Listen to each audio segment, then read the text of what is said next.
What up, guys? It's Dom, and welcome back to another movie review. Today, we are going over the first Marvel movie ever released, presented by George Lucas himself, Howard the Duck. Howard the Duck, released in 1986, written and directed by Willard Huyck. I think that's how you pronounce the last name. I don't know. Huyck, Huyck. That's all I can. That's all I could come up with. But either way, yes, as I said, this was presented by George Lucas himself, the director for the Star Wars and Indiana Jones films, which I thought was awesome. I did not know that. I didn't know he did a Marvel movie. Apparently, he did the very first Marvel movie. Right, so that was awesome. Of course, he presented it. He didn't direct or write for it. So I don't know. I just know at the beginning of the movie it said presented by George Lucas. So either way, let's get into these 10 essential aspects of a movie. Plot. Does the movie follow a comprehensive story arc and is plausible within the world that has been created? So obviously, yeah, it's plausible. It's the Marvel Universe. Anything is plausible, right? But about the plot, now, so there was two parts of this plot. There was Howard trying to get back home, back to his universe, and the villain that randomly appeared in the last half an hour of the movie that somehow became a big problem. Now, I wish they took that villain and removed him from the plot. I just wish he wasn't even in the movie. Because if the whole story was about Howard getting home, honestly, it'd be a pretty good movie. That's the one part of the movie that really ruined the rest for me. So, other than that, I liked the plot. Attraction. Does the movie have an interesting premise with a high entertainment value? The premise definitely was interesting, definitely was entertaining. Again, because of the quality of the movie, I mean, I have to give it a lot of credit. For a movie that was made in the 80s, it's not as bad as people have said. I think it actually won awards for how bad the movie was, which was kind of crazy to me after watching it. It got a bad rap, but honestly, I think everyone just hates the villain in this, and that's the whole problem. Because the villain does have a big meaning to a lot of movies.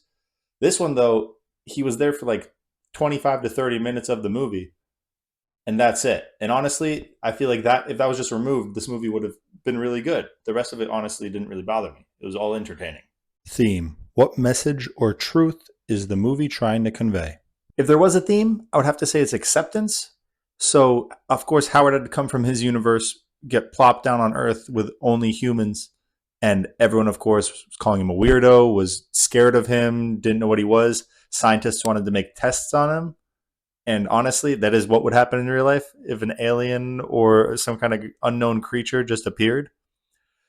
But then over the time, over the movie, people started accepting him more and kind of included him in everything. And once the end of the movie, everyone loved Howard. So honestly, I would say that is the message of this movie. Dialogue. Is there a real feel to the conversations? I would say for the most part, yes, the dialogue did feel real. I feel like everyone that spoke to Howard sounded like they were actually humans speaking to someone that is an unknown creature.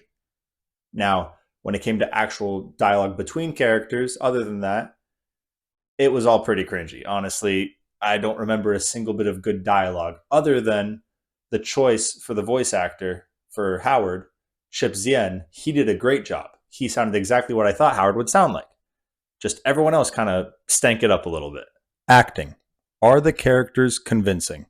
Honestly, other than Chip Zien voicing Howard, I would say everyone is way too overdramatic, way too cringy with their acting. I think his voice was the only good part of that acting in this movie. Now, Jeffrey Jones, who played the main villain in this movie, now that was quite terrible. There was some scenes that I almost didn't want to watch at all because he was in it. I don't know why he was so aggressive. Basically, I'll just say this. The premise is that this character got corrupted by this evil force and he started changing from a human into this creature, but starting with the voice. So it was just a regular dude that had to like change his voice to sound creepy, and he screwed the pooch on that one. All right, he sounded mentally deranged. I did not know what was going on. It was so cringy. I wanted to shut my eyes and pretend I didn't even see it. But another cool thing about this movie was that they actually had 7 different people physically put on a suit to play Howard. And I'm going to list them off for you now, so bear with me. Ed Gale, Tim Rose, Steve Sleep, Peter Baird, Mary Wells, Lisa Sturtz, and Jordan Prentice. Now, I've never heard of 7 different people, technically 8 if you count Chip Ziem voicing him, play one character. Now, it makes sense because the suit, it does seem very hot. It seems like you can't breathe in it well, so they probably have to just keep pushing through scenes by switching out the physical actor. But I've never heard of that. That was pretty cool to learn. Next is cinematography. Is there creative use of lighting, setting, and wardrobe to convey emotion? I wouldn't say there was a lot of cinematic scenes in this movie, but when it does come to the wardrobe, I did like that they put in effort. And in the first scene and the final scene of the movie, Howard was wearing his iconic suit from the comics. I did actually like that they put in that effort. For the rest of the movie, I mean, he was just wearing whatever. But at least for the start of the movie and the end of the movie, you can see that is indeed Howard the Duck. Editing. This is all about the pacing of the movie. Now, this movie was an hour and 50 minutes, and honestly, that's not a terrible length. I would shorten it a little bit. The only reason I say that is because, again, I'm going to keep bringing up this villain was terrible. I want them to remove it, and he was in about like 20, 25 minutes of the movie. They just plucked that from there, left it like an hour and a half movie. Honestly, it would have been way better. Soundtrack. Now, the soundtrack was nothing special. There was some good rock and like electric music in it. The one thing I will say is the final scene, there's a band singing about Howard the Duck. I think the song is called Howard the Duck, literally. But honestly, that one was pretty catchy. I did find myself singing along to it during the end credits. Directing. So William Hike, if that is how you pronounce it, is the director. And he has actually written for a really good movie and directed 3 others. And those 3 movies were honestly also pretty bad. So I'm not surprised that this one wasn't as good as I was hoping. But either way, the movies that he did direct were Best Defense, French Postcards, and Messiah of Evil. And he did write for Indiana Jones and the Temple of Doom. Now, that is pretty cool that he did write for Temple of Doom, because based off of these movies, I'm surprised he got that gig. Because honestly, after Howard the Duck, I'm not surprised that he had other movies before that were pretty bad. Time. Does it stand the test of time?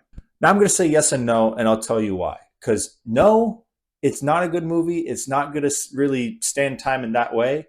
But since it is the first Marvel movie ever released, I think that is why it would stand the test of time. Now, I would probably wouldn't watch this movie again, but since I am such a big Marvel fan, I was okay with watching this bad movie because I can say that I watched the first Marvel movie ever made. Reviews. So these reviews were pretty low, as expected. Rotten Tomatoes critics gave it a 13%. Rotten Tomatoes audience gave it a 38%. And IMDb gave it a 47%. And honestly, I'll agree most with IMDb. I think it does deserve a low to mid 40s for percent.